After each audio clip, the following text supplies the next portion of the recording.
É com muito prazer que eu retorno à Feira do Livro de Frederico Westphalen. No ano passado, na 34ª edição da feira, eu tive o prazer de estar aqui, neste mesmo lugar.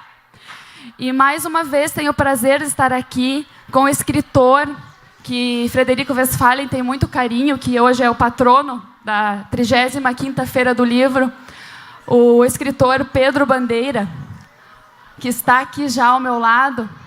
Não sei se o senhor lembra, mas no ano passado nós já estivemos aqui nesse mesmo lugar, conversando e brincando com as crianças.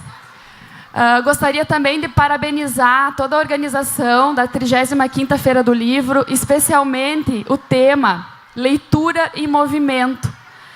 Como a própria música que nós acabamos de ouvir aqui, o livro não é qualquer brinquedo, ele nos leva a viajar, a fantasiar, a imaginar, a crescer. Os livros podem nos ajudar a mudar os nossos caminhos, a mudar as nossas vidas, a nos trazer alegria. Tudo que nós já ouvimos aqui hoje, as poesias que nós já ouvimos aqui hoje, já nos emocionam e já nos tornam, talvez, né, Pedro Bandeira, um pouco mais humanos, porque nos sensibiliza, nos emociona, né, e nos acrescenta alma para a nossa vida. Então, é muito bom poder ver aqui várias crianças, jovens, adolescentes, leitores e, quiçá, escritores também de belas poesias e belos livros. Então, hoje, com muito prazer, eu passo a palavra ao escritor Pedro Bandeira, para que junto possamos fazer uma conversa bem informal, aberta, tranquila, alegre, como o senhor é e tem sido aqui muito bem recebido em Frederico Westphalen. Muito obrigado pelo carinho que mais uma vez você me recebe. E é difícil a gente poder transmitir toda a felicidade, toda a alegria que um homem de 75 anos tem ao retornar a uma cidade que eu levei embora. E no dia que eu fui embora, eu sentia que eu já estava voltando. Então, esse intervalo de um ano do nosso encontro é como se não existisse. É como se sempre pudéssemos ter estado juntos. Tá? Porque vocês estão organizando, são 35 anos de uma atividade difícil de realizar, difícil, cara, complicada, não é brincadeira, tá? E que deixou já de ser só de Frederico. Aqui alguém já disse que ele também é regional, o movimento é regional, mas é mais. É mais porque tem o alcance e a abrangência do livro, que um livro pode ter. Sabe, Frederico Westphalen está fazendo algo que ainda não teve a retumbância que mereceria ter, mas quando tiver, o Brasil inteiro vai saber que vocês aqui não são uma pequena cidade. Vocês aqui são o que de melhor o Brasil pode fazer e pode oferecer. Vocês estão dando esse exemplo.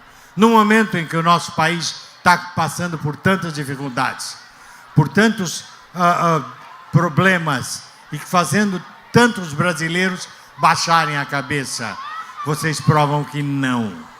O verdadeiro Brasil é esse que vocês, professoras, estão fazendo e que vocês, alunos aqui de Frederico, estão fazendo. Esse é o Brasil que me dá orgulho. Gostaríamos, então, Pedro Bandeira, de ouvir um pouquinho das suas histórias, dos seus poemas, dos movimentos, como o tema da Feira do Livro é leitura e movimento.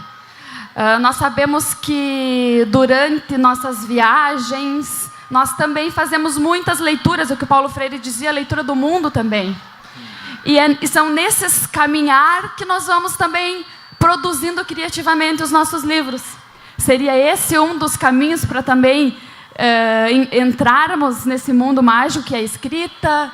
O que o senhor tem para nos dizer sobre isso? O viajar nos possibilita, e o que seria esse viajar no contexto da literatura. Na última vez que estive aqui em Frederico, começou a nascer um livrinho que agora está pronto, que eu trouxe aqui. Eu acho que cheguei até, se não me engano, a comentar com vocês o nascimento desse livrinho. Eu, depois, na medida em que em que minha carreira se desenvolveu, eu peguei aqui meus adolescentes, tenho vários livros para adolescentes que eles adoram, mas cada vez mais fui me convencendo da incrível importância que tem o começo do processo, a alfabetização. É um momento, o mundo chegou a um ponto em que não há futuro se um menino, uma menina crescerem sem poder dominar bem a língua, a ponto de poder ter acesso a todo o conhecimento da humanidade. É impossível você ter uma boa profissão se você não tiver estudado, se você não tiver capacidade de, durante a vida inteira, pesquisar, procurar soluções para os problemas que aparecem. Tá? E sem o acesso à língua, a compreensão plena da língua portuguesa, isso não será possível. Isso ainda não é possível para a grande parcela de brasileiros que ainda são hoje analfabetos funcionais. Por isso que o Brasil é um país atrasado, porque muitos de nós não temos acesso à nossa própria língua. Crescemos, trabalhamos, mas não compreendemos, não temos chance de melhorar a nós mesmos. E se nós não melhoramos, o Brasil não melhora.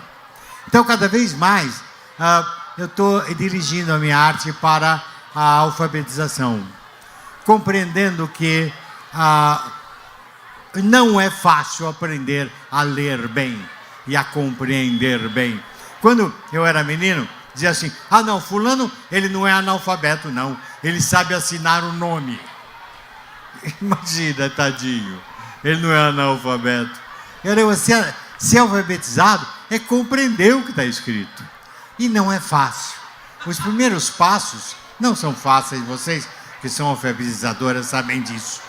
Mas nós precisamos, com muita rapidez, dar essa capacitação a nossos alunos. É uma pena, mas a gente sabe que muitas crianças no 4º ano, 5º ano, ainda podem ser consideradas analfabetas.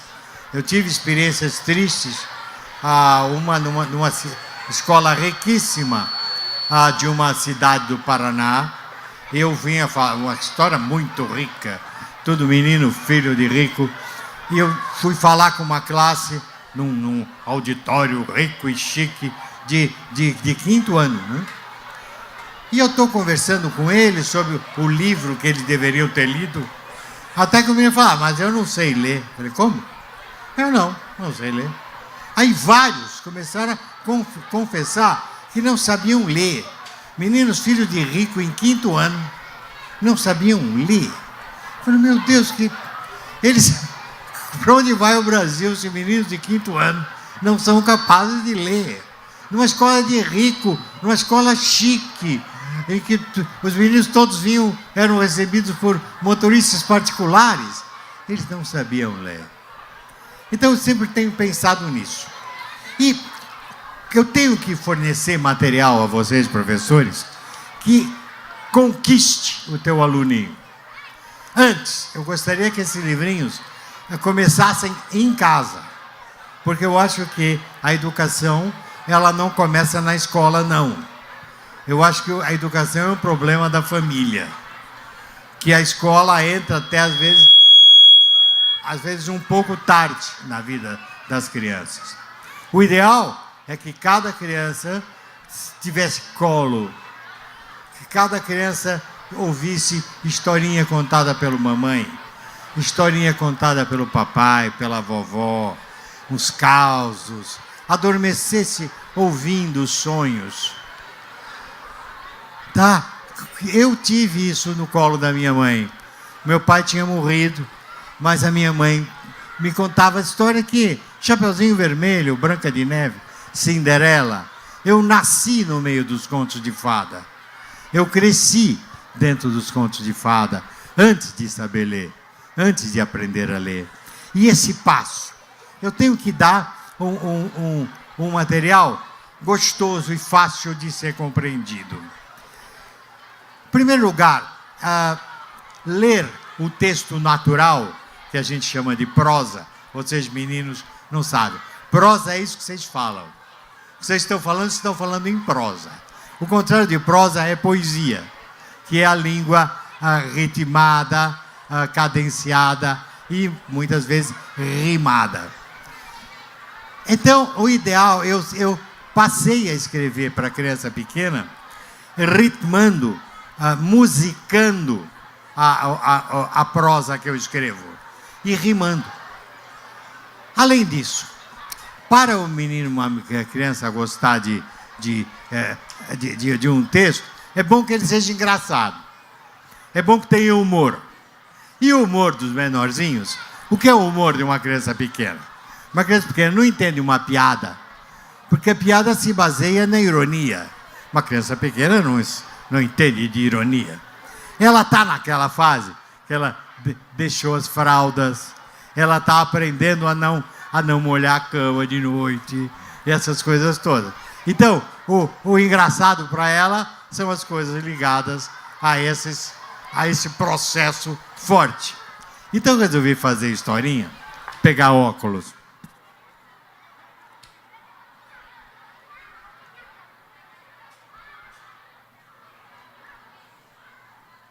Vou confessar uma coisa para vocês. Sem óculos eu sou analfabeto. Mas eu fiz esse livrinho que começou a nascer aqui, na última feira de Frederico Westphalen. E saiu agora esses bichos maluquinhos. Então eu vou mostrar que ideia...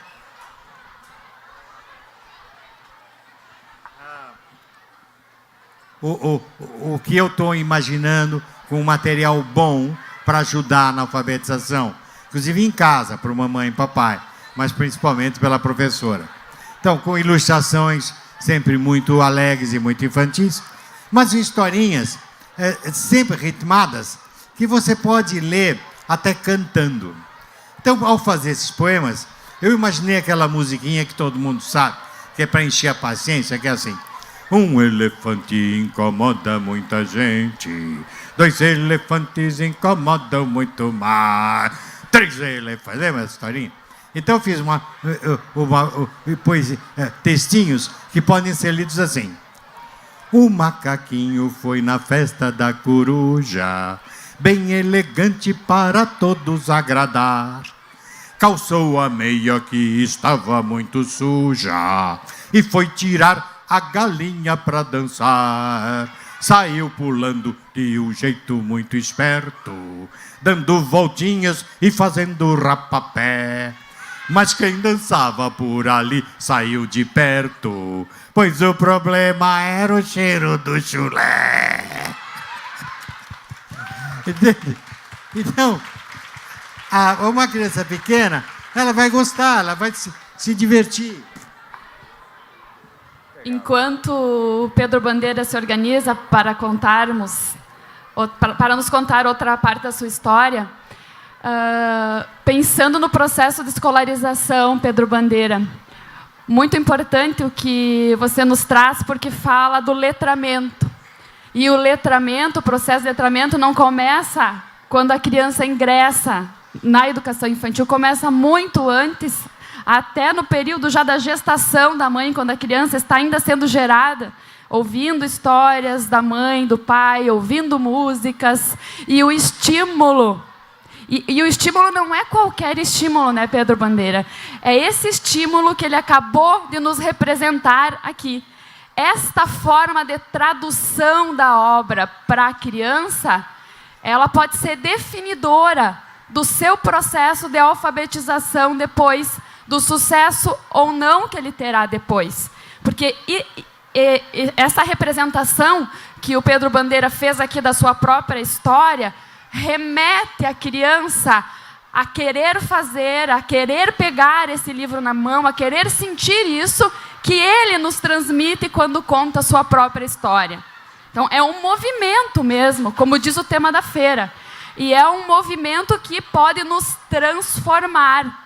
Então, pensando no processo de alfabetização, antes disso, o letramento é fundamental, apesar deles não andarem descolados, né?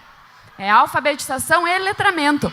Porém, esse contato, esse estímulo, esse desejo de querer pegar esse livro, tocar, falar, cantar, ele surge desde a mais tenra idade. É necessário que se estimule, né, Pedro Bandeira? Se estimule a criança a esse desejo, a essa vontade. Claro. Acho que é por aí, né? Nada como ouvir uma professora falar, né? Porque, realmente, vocês, os menores, precisam compreender o que ela quer dizer com letramento.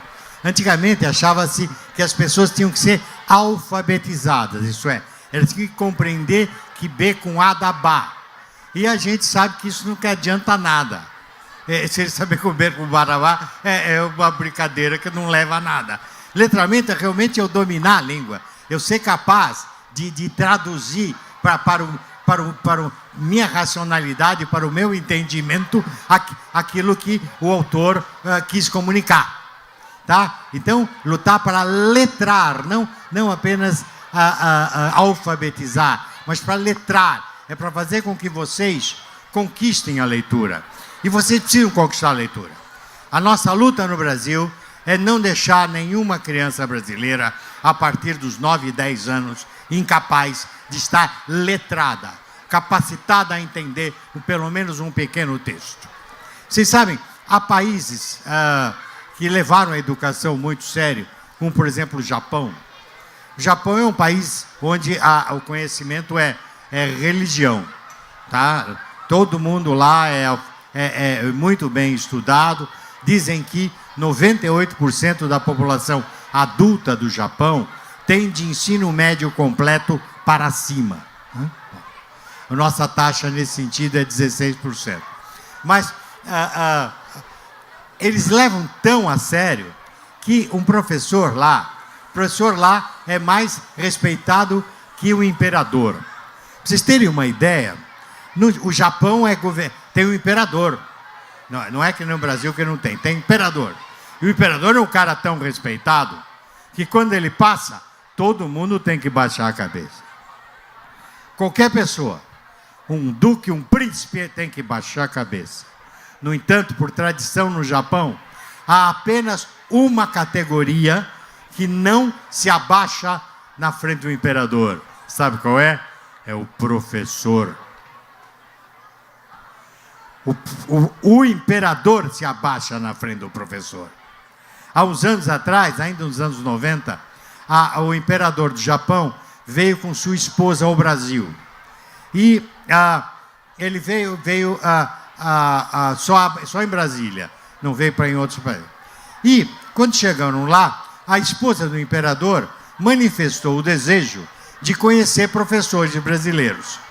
Isso não tinha sido planejado. Não estava no protocolo. Então, tiveram a ideia, no Itamaraty, levar representantes. Levaram 2 professoras lá. A Ana Maria Machado, a professora e escritora que vocês conhecem, e a Elizabeth Serra. E as 2, ai meu Deus, falar com a imperatriz. Nunca falei com uma imperatriz. Ai, tem que ir no cabeleireiro, maquiagem, eu não tenho vestido. Elas foram todas nervosas. Entraram lá no hotel, na suíte imperial, né, do hotel, não sei nem se tem isso, né? Entraram as 2 nervosas, aí quando abriu a porta, a imperatriz olhou para elas e ela não havia se curvado na frente do presidente, mas na frente de 2 professoras, a imperatriz do Japão se curvou. Por isso o Japão é grande. Por isso o Japão é uma grande potência. É por isso a gente não chegou lá. Vocês terem uma ideia, eles levam a alfabetização a tal ponto que o professor mais bem pago, a professora mais bem paga, mais do que professor da universidade, é a alfabetizadora. Eles põem as melhores professoras na alfabetização. Mulher com doutorado, livro publicado, e tal, eles põem, porque eles sabem que é de pequenininho que se torce o pepino. Eles fazem questão que uma criança, um menino, uma menina com 9 anos, leia qualquer coisa, seja letrada, capacitada para entender. Eles têm essa consciência. Nós, infelizmente, não é o governo, a sociedade não compreendeu isso ainda. Porque nós, infelizmente, temos, às vezes, nós temos aqui, eu vejo vários anos, um grande apoio do governo da cidade, sempre apoiando a educação. Mas será que as famílias, que a sociedade nos dão o mesmo apoio? Será? Será que todos os pais de nossas crianças apoiam a escola? Apoiam a nós, professores? Será que quando você convoca uma reunião de pais, comparecem todos os pais? Ou comparecem só os pais daquelas crianças que são boazinhas, que fazem tudo direitinho, né? Não é? O pai dos meninos com mais dificuldade, você nem conhece eles. Então a sociedade brasileira não acordou. Mas como é que vai acordar? Eu acho que com movimentos como esse, viu, querida? Um movimento assim, a educação, a cultura, o livro, veio para a praça, veio para o povo. Não espera que o povo vá ao livro. O livro vem ao povo. Então, movimentos como esse, aos poucos, a gente vai educando as famílias. Vocês estão mostrando a toda a comunidade de Frederico, estão trazendo toda a comunidade de Frederico para dentro da ideia da educação, do livro, do letramento. Tá? As crianças estão na escola, mas o povo não. O povo está aqui. Então, um movimento como esse é alguma coisa fantástica, fabulosa. E também no sentido de que não é a feira do livro em si, mas é o que ela causa nas pessoas, é isso que o senhor está dizendo, é o que ela causa na cidade. E junto com ela... É o movimento que você falou. É esse movimento, exatamente. E junto com ela, nós temos uma série de outras situações, arte, cultura, dança, música, poesia. Então, isso vai fortalecendo essa ideia de, não sei se transmissão ou de empoderamento cultural. Eu acho que seria essa a palavra, talvez. Empoderamento cultural, de levar até as famílias, de fazer um processo até de convencimento, porque culturalmente, como o Pedro Bandeira disse, nós estamos com a lógica invertida. Temos que investir nos primeiros anos, e na verdade, desde a década de 90, temos investido mais no ensino superior do que na educação básica, que é a educação de base, eu tenho dito. Não é o certo. Exato, também penso que não, penso que estamos com a lógica invertida. E essa lógica invertida prejudica tanto um quanto o outro. Porque qual é o nível de amadurecimento do sujeito que chega até o ensino superior? Na verdade, todo esse processo vai culminar no ensino superior. Então, nós precisamos, sim, qualificar cada vez mais o processo de escolarização básica, que nós temos usado até em termos de legislação básica, mas, na verdade, ela é de base, não é, Pedro Bandeira? De base por quê? Porque ela estrutura o sujeito. Torna esse sujeito capaz de entender a si e ao mundo. A partir do quê? Dos conhecimentos científicos que são obrigatoriedade da escola. E entre eles, a literatura, né, os diversos gêneros textuais. Né? Olha, você falou, eu concordo com tudo que você disse, porque o ser humano só precisa do primeiro arranque. Veja, a cultura humana de milênios está acumulada, tem uma montanha de coisa para a gente aprender. Tem no alto da montanha, está o melhor. Está o Baudelaire, o Shakespeare, o Machado de Assis. Mas para eu chegar lá tem uma escada. A escola, a literatura é o começo, os primeiros degraus. Se esses degraus não forem bons, sólidos, o ser humano não sobe a escada. Ou para nos primeiros degraus. Então, o importante são esses primeiros degraus. Eu tenho que convencer a criança a começar a subir a escada, porque o resto ela vai fazer sozinha. Ela vai ter os instrumentos para. E se eu não der esses instrumentos, ela não vai poder subir, porque nós subimos sozinhos a escada. A partir de certo ponto, o professor larga a nossa mão e nós continuamos a subir, sem precisar do apoio. Então, por esse apoio inicial, tem que ser ótimo, tem que ser sensacional, senão eu paro e não tenho condição de continuar a subir. O nosso povo parou no meio da escada, por isso que o Brasil não é grande. Mas poderá ser, se nós conseguirmos investir desse jeito que estamos investindo, tá? Porque, olha, tudo que você sabe, você aprendeu sozinho, você aprendeu sozinha, tá? Um professor que te dá, por exemplo, biologia, ele tem 50 minutos de biologia. Você acha que ele está dando toda a biologia do mundo no discurso dele? Não, ele está tentando te motivar para a ciência da biologia, dando uma amostra grátis, mostrando como é bacana aprender como funciona, como funcionam os organismos, quais são os processos, para você falar, que bacana, eu vou querer ler sobre isso o resto da minha vida. Porque ninguém esgota o conhecimento de biologia, tá? Então, o professor, ele é um apresentador da matéria, ele é um motivador, ele é um sedutor. Porque, gente, eu não sei se eu já falei aqui em Frederico, mas o verbo ser é parente de outros dois verbos, do verbo sonhar e do verbo amar. Sabe por quê? Porque nenhum dos três comporta o imperativo. Eu não posso falar para você, sonhe. Você sonha se você quiser. Eu não posso falar para você, ame. Você ama se você quiser. Se eu quiser conquistar o teu amor, eu tenho que te seduzir, não é? Dar um bombom, levar flores. E tratar bem, né? Elogiar, não é assim? Ler também. Não adianta dizer, leia. Não, eu leio se eu quiser. A leitura é algo solitário. Eu tenho que te seduzir para a leitura.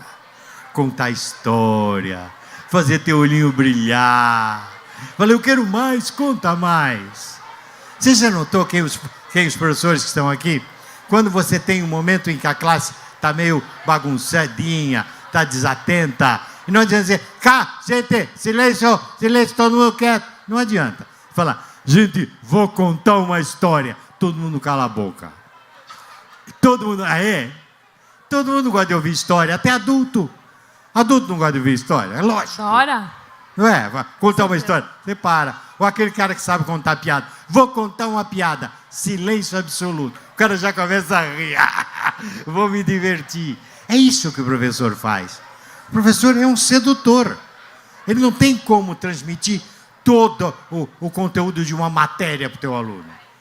Eu vou te ensinar para você toda a química. Como? Você não vai. Você vai apresentar ao aluno a química, mostrar como é fascinante e como é interessante. Quem sabe ele se interessa e vai sozinho o resto da vida estudando. Você também. Você, tudo que você sabe, nenhum professor ensinou para você. Jamais. Na faculdade, você foi motivada a pesquisar, a ir na internet, a ir em livros, a ler uma apostila, e foi conquistando esse conhecimento por você mesmo. Nós, professores, nós, escritores, não ensinamos nada. Nós tentamos motivar, seduzir, porque nós somos apaixonados pelo futuro. Nós somos professores, escritores, porque nós amamos a humanidade. Nós queremos o melhor para a nossa humanidade. Nós queremos que eles sejam felizes. Veja, a professora Nelly está aqui. Veja, ela se emocionou, eu até chorei com ela, porque tudo que ela construiu, imagine tudo que ela fez, gerações inteiras. Imagina como o coração dela deve pulsar, não é? Tudo que ela deixou, ela se tornou imortal, porque ela se reproduziu em centenas e centenas de professores e de cidadãos aqui que estão construindo o Brasil, que estão reproduzindo todo o amor que ela deu. O que é que ela fez? Ela motivou vocês a crescerem. Ela não ensinou tudo. Não, ela empurrou vocês escada acima. Agora vocês já puderam soltar a mão dela. Estão subindo para o infinito. Isso me dá orgulho aos 75 anos, como dá orgulho para a professora Nelly. Eu ajudei muita gente a subir a escada. É a minha missão. Mas é a missão que sem você, professor, o meu livro não é nada. Se esse livrinho não for para a mão da criança, pela mamãe, pelo papai ou pelo professor, ele não é nada. Ele não existe. Ele é um tijolinho na estante. Sem você, eu, Pedro Bandeira, não existe.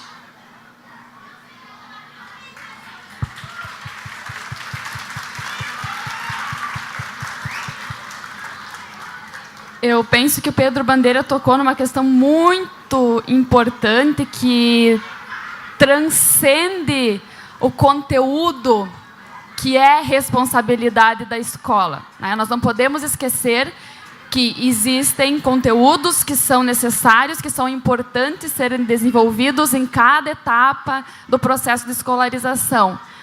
Mas o que interessa disso tudo é o que não está dito em nenhum livro didático. E é o que muitas vezes nem nas disciplinas de didáticas são trabalhadas, que é essa questão de como eu, professor, oriento este sujeito, como eu, o professor usou a palavra sedução, como eu seduzo para que ele possa seguir sozinho o seu caminho. Então, essa é a função da educação, que é o processo de autonomia do sujeito, de emancipação do sujeito. E uma das possibilidades é a literatura, né? Essa é uma das possibilidades importantes. Não só pelo conteúdo instrumental que ela traz, mas pelo conteúdo emocional, especialmente pelo conteúdo emocional que ela nos traz. E isso é para criança, é para adulto, é para idoso, independente da faixa etária. Como você bem disse aqui, ouvir histórias, contar histórias, participar desse mundo é para todas as pessoas, é para o humano. O que tem de humano está nisso, né? Está nesse processo de ouvir, contar histórias, que já acontece lá desde a antiguidade clássica, se contavam histórias, os filósofos tinham seus lugares onde iam proferir as suas filosofias, enfim. Depois de um tempo, como nós ouvimos aqui, a história da escrita, isso se tornou papel, isto é, foi impresso pela primeira vez, né? Então, existe todo um processo histórico que nos conduz a estar aqui hoje falando das suas obras, falando da sedução desse processo. Então, acho que isso precisa ficar para nós, como professores e como alunos. Como eu vou seduzir? E não é um seduzir qualquer, é um seduzir que tem um fundamento. Aí que está, Pedro Bandeira, a diferença. Não vou pegar o teu livro e vou contar o teu livro assim, esses bichos maluquinhos, Pedro Bandeira. Sabe, é emoção. Eu tenho que ter emoção para apresentar o livro para a criança. E para o adulto também. Quem disse que adulto também não gosta de ser seduzido, não gosta de emoção? Então, a forma de dizer é importante. A forma de mostrar o conteúdo é importante. A arte é feita para alimentar nossa alma. A comida alimenta o nosso corpo. Mas a nossa alma tem que ser alimentada de alguma maneira. As nossas emoções, as nossas dúvidas têm que ser respondidas sem que a gente tenha que passar por dificuldades. Veja, falando para os adultos, não é necessário que vocês, moças, o seu namorado, o seu esposo, traia vocês para vocês saberem o que é o ciúme. Você pode ter lido Dom Casmurro, você pode ter lido Otelo, e você se emociona, nossa, aonde o ciúme pode levar. pronto, você aprendeu o que é ciúme sem ter que sofrer com ele. A arte faz com que a gente resolva nossos traumas internos sem necessidade de passar por eles. Sem arte, a nossa emoção, a nossa alma, ela seca. Veja, pega uma história bobinha, né? Que nem o Chapeuzinho Vermelho. Chapeuzinho Vermelho é uma história bobinha, né? Ou já não é um alerta sobre a pedofilia? Hã? Aquele lobo não é um animal que morde. Senão ele não precisa conversar nada, ele vai lá e morde. Não, ele é o sedutor. Ô menininho, onde é que você vai com esse cestinho aí? Casa da vovó, é? Pronta, você já está, para uma criança pequena, preparando ela para resistir a malucos que existem por aí. Tá? Então, toda a arte, ela tem um alimento para a alma que é fundamental. Sem arte, uma pessoa é vazia. Sabe, um poema te ensina coisas. Às vezes um poema que parece simples. Tinha uma pedra no meio do caminho tinha uma pedra. Separar é mesmo, né? Nossa, na minha vida eu tive tantas dificuldades, tantos obstáculos. Puxa, lembra aquela vez? E você faz aquele poema, aquelas frases simples do Drummond, fazem você reviver toda a dificuldade da tua vida. Ver, puxa, eu consegui superar. Você faz a tua alma pulular de emoções. Isso é que é talvez o movimento que você fala. Você movimenta o interior do ser humano. Sabe, o movimento interior, as emoções dele, faz ele repensar, faz ele, sabe, puxa mesmo, não, ele não precisa viver. Veja, você vai ver um filme, talvez você vai ver um filme emocionante, um filme triste, mas daquele triste e tal. Ai, a heroína passa por tanta dificuldade, você até chora no filme. Aí acaba o filme, você enxuga as lágrimas e vai comer pizza com teu marido. Porque você não estava chorando ainda há pouco? Sim, você estava. Mas você sabia que aquele era um jogo artístico, deixou-se envolver, sentiu nas tuas emoções as mesmas emoções que aquela atriz estava transmitindo, amadureceu ao ver aquilo artisticamente, sem ter que passar pelas dificuldades que a personagem realmente passou. Por isso que a arte é tão importante, tá? Mas a arte, por isso que o conhecimento sempre tem que ser apresentado de modo artístico. Por isso que todo professor é um artista, porque ele o tempo todo está seduzindo, o tempo todo ele está tentando conquistar a atenção, mas antigamente achava que é pelo autoritarismo, pela obrigação. Fiquem quietos, que nem formiguinha quietinho que eu vou falar. Ninguém ouve, o cara fica quieto de medo, mas ele tapa os ouvidos. Ele tapa os ouvidos, ele não quer saber.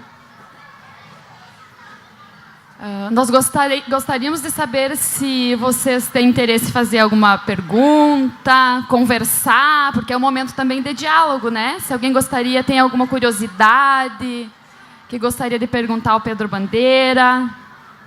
Estamos aqui também para conversar.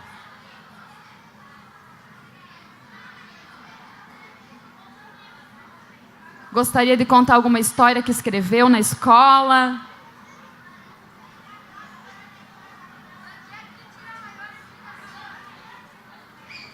De onde eu tiro a inspiração? Perguntou um amiguinho aí, não é? É isso? Foi você que perguntou? De onde? A minha inspiração é a tua vida, viu, meu querido? Eu não escrevo sobre a minha vida. Porque o escritor que escreve para vocês, ele não é um escritor livre. Ele é também um professor. Ele está pensando o tempo todo em educação. Então eu quero saber o que te emociona. O que te faz ficar triste. O que faz tu ficar com bronca? Entende? O que faz tu ter esperança? Eu tenho que escrever alguma coisa para te ajudar nesse momento. Então eu fico pensando em você. Eu fico pensando, puxa vida, quais são os problemas que ele tem? O que eu posso escrever um poema para ajudar esse problema que ele tem? Tá. Ele tem um irmão menor que enche a paciência dele. Vamos trabalhar isso. Vamos fazer um poeminha engraçado, mostrando que apesar dele brigar com o irmão, ele ama esse irmão. Entende? Ele fala, vamos... aquela menina, ela está no Fundamental 2 e ela gosta de um garotinho lá da escola. Mas ela tem vergonha de falar com ele. E ela fica triste com isso, se acha apaixonada. Escreve coisa no caderno. E que tal hoje fazer uma história assim, hein? Com uma menina que fosse ela, para que ela pense sobre a situação dela, para que ela amadureça isso, para que encontre forças para crescer. Porque daqui a pouquinho ela vai estar no ensino médio, ela vai querer namorar, eu quero que ela escolha bem esse namoradinho. Isso dá força para ela. É assim que a gente trabalha. Um escritor, olha, até tanto quanto um professor, é um sedutor. O que eu quero é te seduzir. Eu quero te seduzir. Eu só posso conquistar você através do amor, não pela bronca. Você é obrigado a ler esse livro. Aí que você não lê mesmo. Aí que você não quer ler. Tem que ler, viu? Eu não. Só para nós irmos encerrando, Pedro, essa primeira conversa, tentando traduzir aqui, eu fiquei imaginando aqui o que o Pedro Bandeira estava falando em relação à pergunta. A gente poderia dizer que um escritor transforma sentimentos em palavras? Não, um escritor comunica. E ele tem que traduzir o sentimento. E só existe uma tradução para a comunicação, que é a palavra. A humanidade, nós somos superiores aos outros animais, porque nós conversamos entre nós, nós colaboramos entre nós. Sabe, nós conseguimos convencer os outros a fazer coisas juntas. Por isso que nós estamos aqui juntos. Nenhuma espécie, as espécies animais, elas colaboram dentro da sobrevivência deles. Mas eles não são capazes, por exemplo, um grupo de elefantes, um elefante se juntar e falar assim, atenção elefantes, vamos agora nos unir para fazer uma guerra contra aquele outro grupo de elefante que está ali, para conquistar aquela terra. Os elefantes continuam comendo ali, nem ouvem ele falar isso. Só nós somos capazes dessa barbaridade, né? Mas nós estamos também capazes de falar, gente, vamos nos juntar para... Todo mundo aqui gosta de comer milho. Vamos nos juntar para preparar essa terra, para plantar milho, para que haja milho para todos nós. Só nós somos capazes de fazer isso. Um passarinho não pode falar, passarinhada, vem cá, vamos nos juntar e vamos plantar milho só aqui para não ter que voar muito longe. Não, por isso, porque nós temos a palavra, porque nós nos comunicamos. E você só vai aceitar a minha comunicação se você for convencido dela. Eu não posso obrigar você a entender. Eu não posso obrigar você a colaborar. Eu não posso. Ou você aceita ou não aceita. A ditadura não funciona. Então, para a gente ter uma boa democracia e vencer na democracia, a gente tem que ser, a nossa palavra tem que ser agradável. Ela tem que levar você a concordar comigo. E nós, professores, queremos que você, aluno, concorde conosco. Concorde que é bom continuar subindo a escada. Tá? Esse é o nosso movimento. Encerramos, então, essa primeira conversa com Pedro Bandeira. Eu acho que fica bem com essa metáfora do subir a escada, convidando todos a construir, a caminhar, a construir esse processo, né, que é o processo de autonomia do sujeito, importante não só para o seu desenvolvimento, em especial o seu desenvolvimento, mas também de toda uma comunidade, de todo um país. Tá? Muito obrigada, Pedro Bandeira, e voltamos a conversar. Obrigada.